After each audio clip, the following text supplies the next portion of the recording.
Bismillahirrahmanirrahim. Assalamualaikum warahmatullahi wabarakatuh.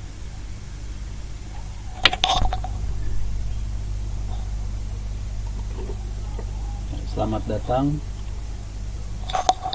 rekan-rekan semua. Semoga materi yang akan saya sampaikan, saya akan sharing ini bisa bermanfaat bagi rekan-rekan semua. Baik, pertama-tama kita mulai dari proses ya. Untuk akuntansi dasar dan praktek ini, kita lihat proses apa sih yang ada dalam konteks akuntansi gitu. Secara umum, secara basic, secara dasar.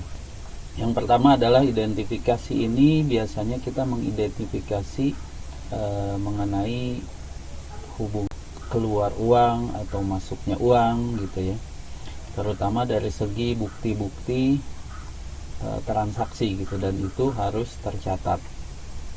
Selanjutnya di sini ada pengukuran gitu ya, yang diukur apa ya tadi, identifikasi bukti-bukti transaksi, kemudian diukur atau dihitung, nanti akan didata. Kemudian setelah itu ada juga pelaporan informasi dari hasil pengukuran tadi. Baik, selanjutnya kita lihat identifikasi bukti transaksi. Nah, bukti-bukti transaksi itu berasal dari apa saja? Bisa dari bond, faktur, kwitansi, cek, dan lain sebagainya yang berhubungan dengan transaksi tersebut. Dan tadi seperti saya katakan di awal, ini harus tercatat gitu ya, agar nanti tidak terjadi penyelewengan. Baik, selanjutnya kita lihat, nah semua bukti transaksi harus dicatat gitu ya, harus dicatat, tidak boleh ada yang terlewat. Selanjutnya kita lihat di sini.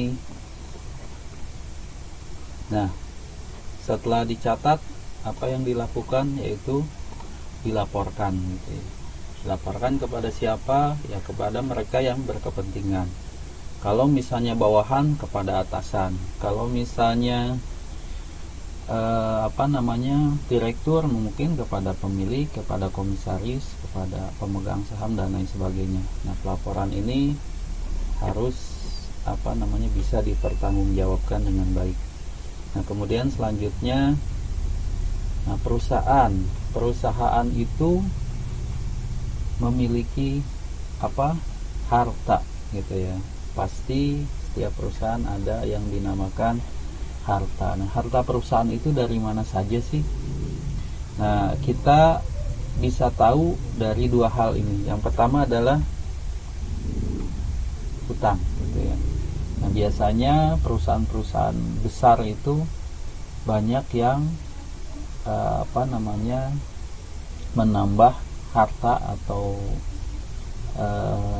tambahan asetnya itu dari hutang gitu ya. Nah, hutang kepada siapa ya tergantung perusahaan tadi mau berhutang kepada siapa gitu ya, bisa ke bank dan lain sebagainya. Kita lihat selanjutnya ada modal. Nah, modal ini mungkin si pengusaha tadi, pemilik perusahaannya punya dana lebih, misalnya punya dana 1 miliar untuk modal usaha, itu bisa dilakukan. Tapi ternyata kurang, ya sisanya dari hutang. Jadi ada dua hal penting yang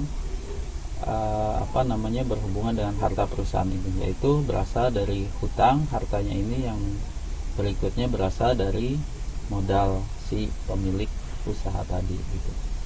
Itu harta perusahaan. Kemudian harta ini disebut juga sebagai aktiva gitu ya. Istilah lainnya adalah aktiva. Kemudian hutang dan modal ini istilah lainnya adalah pasiva. Nah, kita sering mendengar kata aktiva dan pasiva. Nah, keduanya ini adalah bagian dari tadi harta, hutang, dan modal. Ini banyak yang mengatakan adalah persamaan dasar akuntansi itu ya. Kemudian apa yang harus dicatat gitu ya. Nah, tadi kan setiap data itu harus dicatat. Yang pertama kita lihat adalah harta ya. Tadi kan perusahaan punya harta, itu harus tercatat. tercatat dalam nilai uang. Contohnya perusahaan punya mobil ya, tidak ditulis mobil saja tapi ada nilai uangnya, misalnya mobilnya seharga 200 juta ya, ditulis harga mobil tadi. Kemudian apalagi hutang, tadi utang ya. Kemudian ada lagi prive. Nah, prive ini atau prive ya, ini bisa ke dalam pengambilan pribadi dari pemilik gitu ya. Nah, pemilik ngambil uang, misalnya Anda punya toko isi ulang pulsa, Anda ngambil uang toko untuk jajan Anda pribadinya, itu ditulis prive gitu ya. Untuk jalan-jalan ya, tulis prive ya. Kalau tidak tertulis khawatir nanti datanya tidak sesuai gitu ya. Kemudian pendapatan juga harus tercatat, biaya-biaya ini harus tercatat juga. Nah, kesemuanya ini dinamakan akun atau nama rekening. Nanti selanjutnya kita lihat akun dan nama rekening ini seperti apa gitu. Nah, ini dinamakan akun dan nama rekening. Sebetulnya ini ada lagi yang lain gitu yang dicatat, apa saja istilah-istilah akunnya banyak gitu ya. Ini basicnya kita gambarkan seperti ini. Nanti seiring waktu berlatih akan ada tambahan nama-nama akun gitu ya. Selanjutnya kita lihat akun atau nama rekening gitu ya. Nah, kita lihat yang pertama apa tadi, harta gitu ya. Harta disebut juga aktiva atau dikatakan juga aset gitu ya. Itu sama ya. Kemudian ada harta lancar, ada harta tetap gitu ya. Nah, harta lancar biasanya harta yang penggunaannya itu 1 tahun ke bawah gitu, kurang dari 1 tahun gitu ya, atau maksimal 1 tahun gitu. Dan penggunaannya cepat gitu. Kemudian ada harta tetap, ini harta lancar tadi, sekarang harta tetap. Nah, harta tetap ada dua, harta tetap berwujud dan harta tetap tidak berwujud. Harta tetap ini di atas 1 tahun berarti. Kalau yang berwujud terlihat berarti, tidak berwujud tidak terlihat. Contoh harta tetap berwujud, contohnya bangunan gitu ya.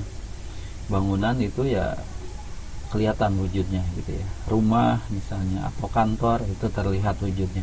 Yang tidak berwujud itu contohnya adalah hak paten perusahaan, tidak terlihat kan gitu, atau hak cipta, atau misalnya apa ya, ya pokoknya seperti itu. Jadi ada harta berwujud, ada harta tidak berwujud gitu ya. Nah, kita lihat selanjutnya akun, nama akun lainnya contohnya adalah kewajiban atau hutang gitu. Nah, selanjutnya hutang, di sini ada juga hutang lancar.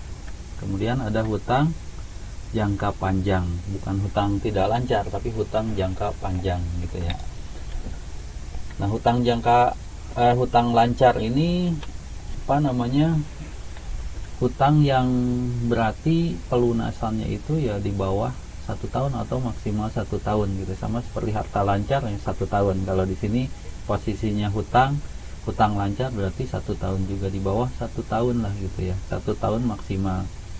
Maksudnya dilunasi dalam jangka waktu tersebut sudah selesai.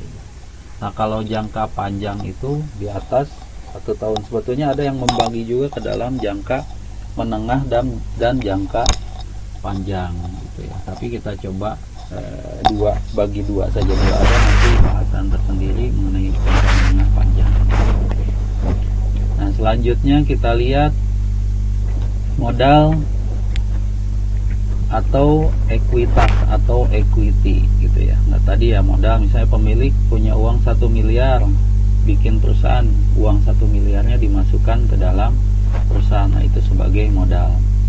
Nah, kemudian pendapatan, ya, usaha pasti kalau berjalan mengharapkan ada hasil. Nah, ini pendapatan usaha tadi, yang pertama pendapatan usaha, dari hasil usaha, operasional usaha.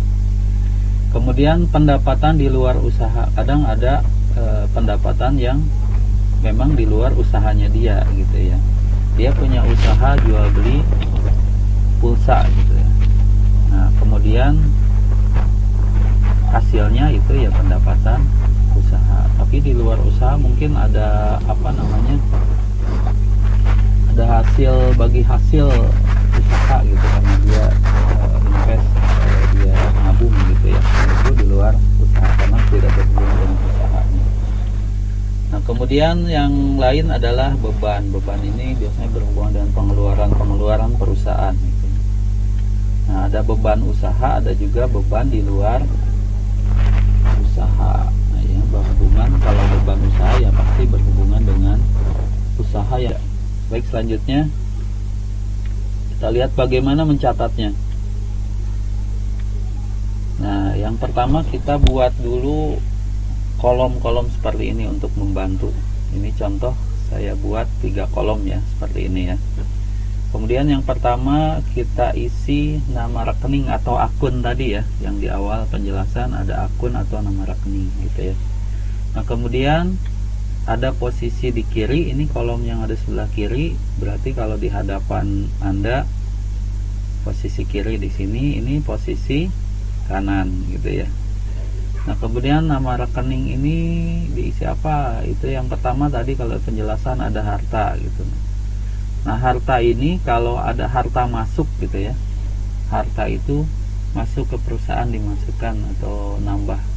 Nah, itu posisinya ditulisnya di kiri atau di kanan. Nah, kita lihat di sini posisinya ada di kiri gitu ya. Jadi misalnya harta masuk di sini berapa, misalnya dinilainya, misalnya motor, ada masuk harta motor 10 juta ya, tulis di sini 10 juta, tapi posisinya sebelah kiri karena posisi normalnya ketika harta bertambah itu ada di sebelah kiri gitu ya.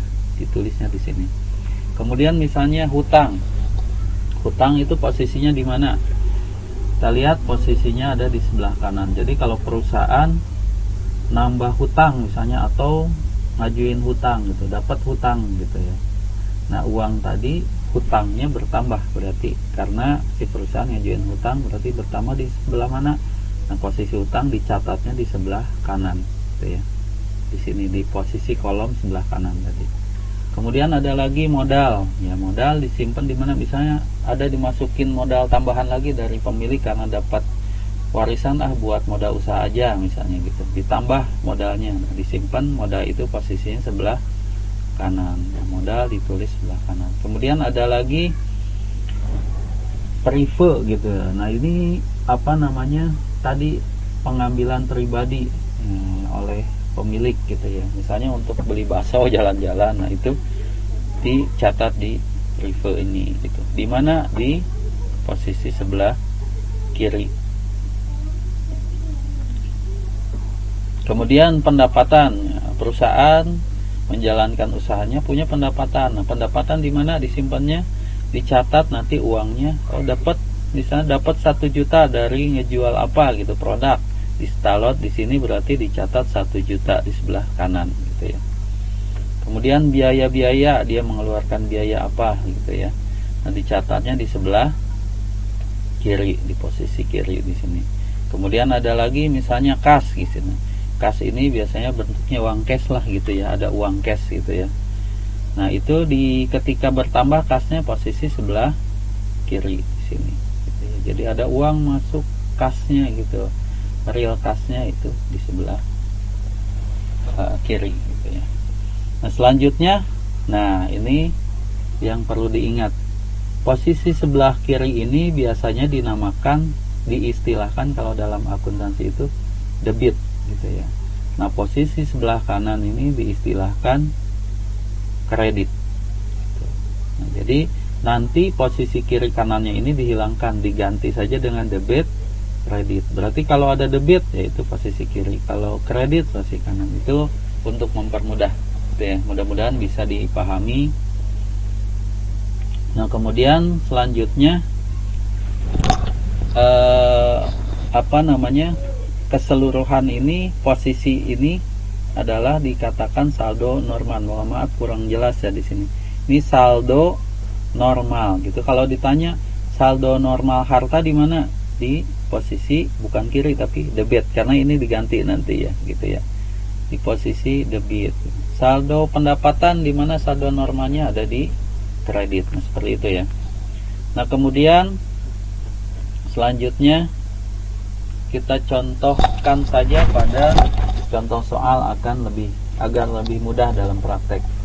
Nah, kita lihat soalnya pada tanggal 1 bulan Januari Pak Dodo membuka kantor Dodo Reparasi. Berarti dia punya usaha reparasi gitu Pak Dodo ini gitu, memberikan jasa reparasi kepada konsumen. Nah, dengan menyerahkan uang kas ke kantor sebesar 5 juta. Nah, Pak Dodo ini menyerahkan uang untuk usahanya dia sebesar 5 juta gitu ya. Nah, kemudian dan peralatan kantor. Jadi dia ngasih uang untuk bikin usaha di kantor, di store ke kantor, dan ngasih peralatan kantor di store ke kantor juga gitu ya. Ada dua jenis di sini ya. Sebesar 10 juta untuk peralatannya nilainya gitu ya. Nah, di tanggal yang sama Pak Dodo juga membayar sewa gedung selama 1,5 tahun sebesar 4,5 juta. Jadi gedung disewa sama Pak Dodo setor uang 5 juta, kemudian setor juga peralatan kantor sebesar 10 juta gitu. Baik, selanjutnya kita lihat yang pertama adalah membuat kolom tadi ya, dibuat kolom-kolomnya gitu ya. Kolom ini berarti kita membuat kolom agar lebih mudah tadi ya. Kita buat kolom 3 kolom gitu. Yang pertama apa tadi? Isinya nama, rekening. Di posisi sebelah kiri apa? Debit. Posisi sebelah kanannya adalah kredit. Nah, seperti itu ya. Kemudian saldo normalnya mohon diingat tadi, saldo normal misalnya harta ada di mana, modal ada di mana, kas ada di mana. Itu tadi seperti yang di awal dijelaskan. Nah, kita lihat untuk awal ada uang kas masuk gitu ya. Nah, kita lihat. Nah, kas berarti ini kan kas ya, uang cash masuk berapa? 5 juta. Nah, kas itu posisi saldo normalnya di mana ketika ada tambahan uang? Ada di debit atau posisi sebelah kiri sebesar 5 juta. Kemudian ada lagi masuk apa? Peralatan kantor. Nah, peralatan kantor ini masuknya ke dalam harta. Nah, kita lihat dulu di sini ada peralatan kantor ya, penjelasannya seperti ini. Nah, ada dua yang kadang mungkin masih ada yang bingung membedakan peralatan dan perlengkapan, karena dalam konteks akuntansi ini berbeda, peralatan perlengkapan. Kita lihat sebelum masuk ke hitungannya, peralatan ini biasanya lebih dari 1 tahun gitu ya. Contohnya komputer, mesin dan lain-lain. Tapi kalau perlengkapan hanya melengkapi saja gitu, kita ingatnya seperti itu, kurang dari 1 tahun atau maksimal 1 tahun lagi. Nah, contohnya apa? Alat tulis, staples, ballpoint dan lain sebagainya yang penggunaannya 1 tahun ke bawah lah gitu ya. Sedangkan kalau peralatan ini di atas 1 tahun, contohnya komputer, mesin gitu ya, dan biasanya bisa dijual kembali. Tapi kalau ini biasanya tidak bisa dijual kembali gitu ya. Nah, itu ya, jadi pembagian peralatan dan perlengkapan. Nah, peralatan ini masuk ke dalam harta. Ini posisinya di debit gitu ya, ada 10 juta. Nah, kita harus tahu ya, ada uang kas masuk ke kantornya Pak Dodo Reparasi ini, masuk uang ke Dodo Reparasi 5 juta dari setoran Pak Dodo untuk apa gitu ya, untuk usaha gitu. Kemudian peralatan kantor dimasukkan sama Pak Dodo sebesar nilainya 10 juta. Nah, ini tuh dari mana dapatnya gitu, kita harus tahu gitu ya. Nah, ada pasangannya istilahnya gitu ya. Kas dan peralatan ini dari mana? Tidak tiba-tiba ditulis kas peralatan kantor, tapi harus tahu asalnya dari mana, yaitu dari modal Pak Dodo tadi ya.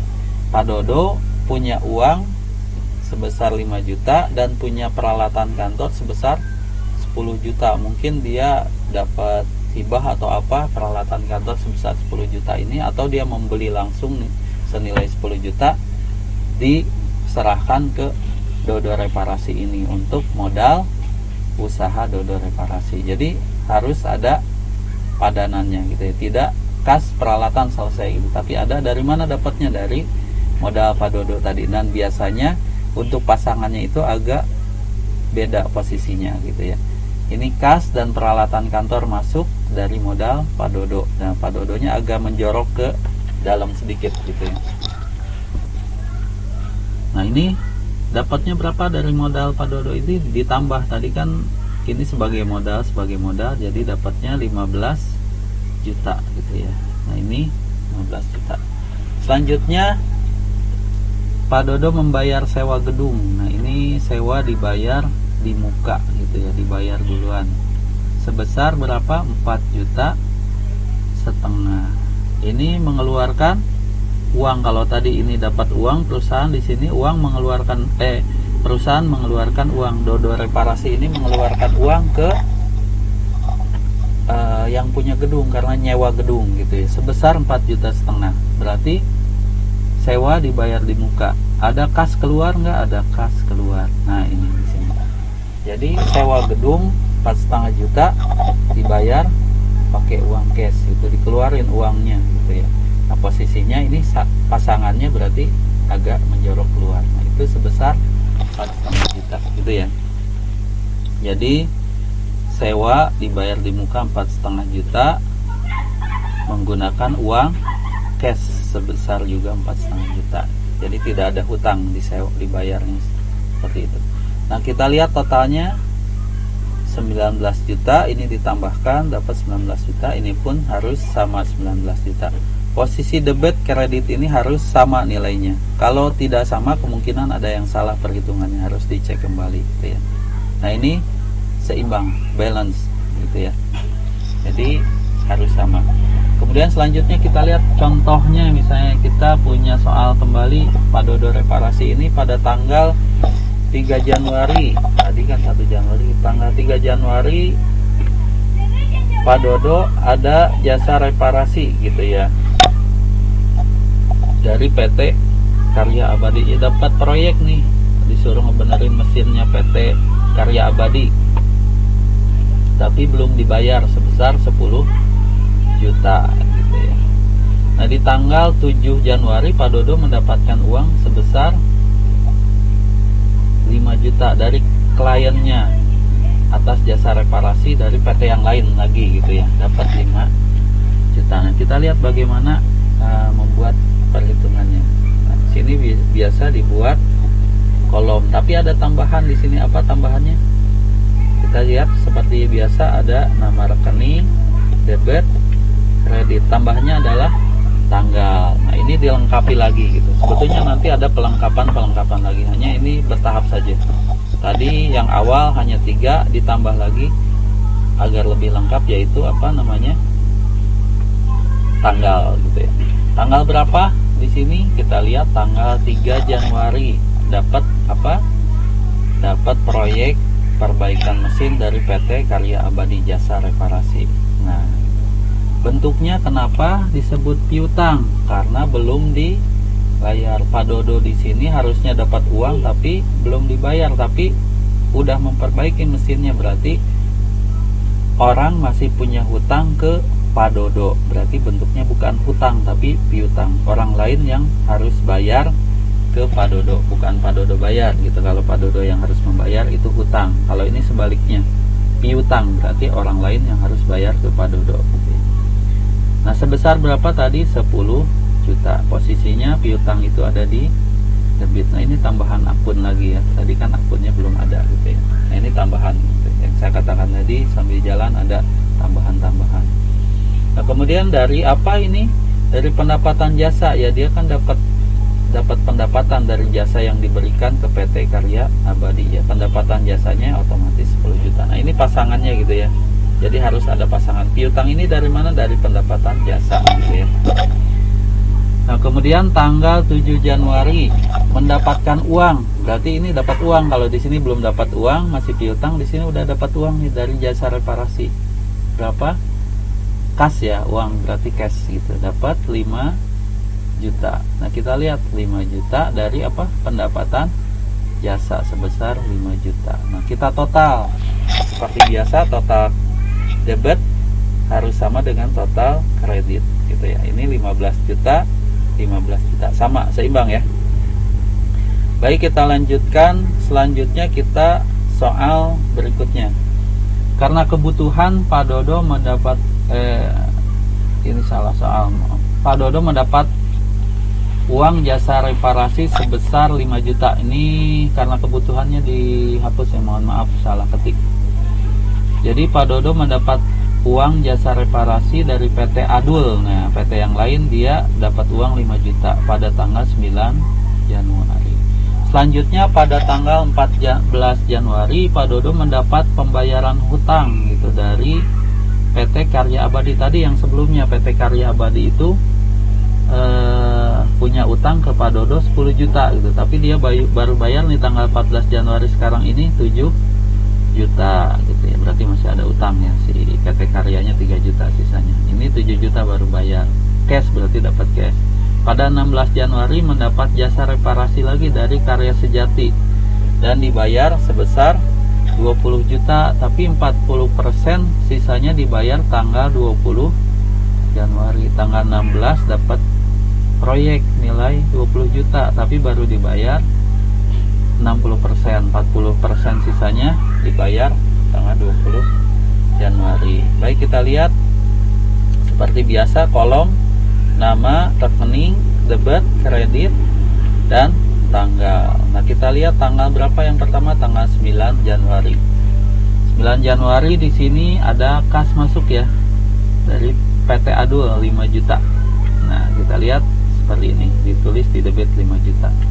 Dari mana dapatnya? Dari pendapatan jasa. Dapat uang dari pendapatan jasa gitu ya, 5 juta. Kemudian tanggal 14 Januari. Nah, tadi ya Pak Dodo dapat pembayaran hutang. Pembayaran hutang, kalau kita berarti Pak Dodonya mengatakan piutang gitu ya. Dapat uang kas 7 juta. Dari mana? Dari pembayaran piutang. Piutang siapa? PT Karya Abadi. Ya, kalau bagi PT Karyanya hutang, tapi Pak Dodo punya hutang gitu ya, ditulis. Jadi dapat dari piutang usaha yang tanggal sebelumnya gitu, sebesar 7 juta gitu ya. Kemudian tanggal 16 ada jasa reparasi dari PT Karya Sejati. Tadi 20 juta tapi baru dibayar 60%, berarti 12 juta yang baru dibayar. Dapat uang cash 12 juta dan piutangnya 40% nya kan sisanya dibayar nanti. Piutangnya berapa?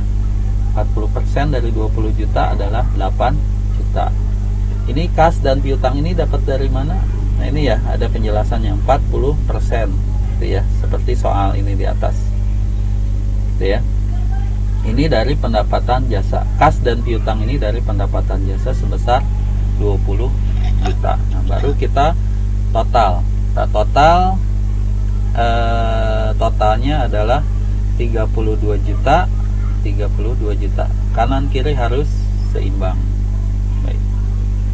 Kita lanjutkan. Nah,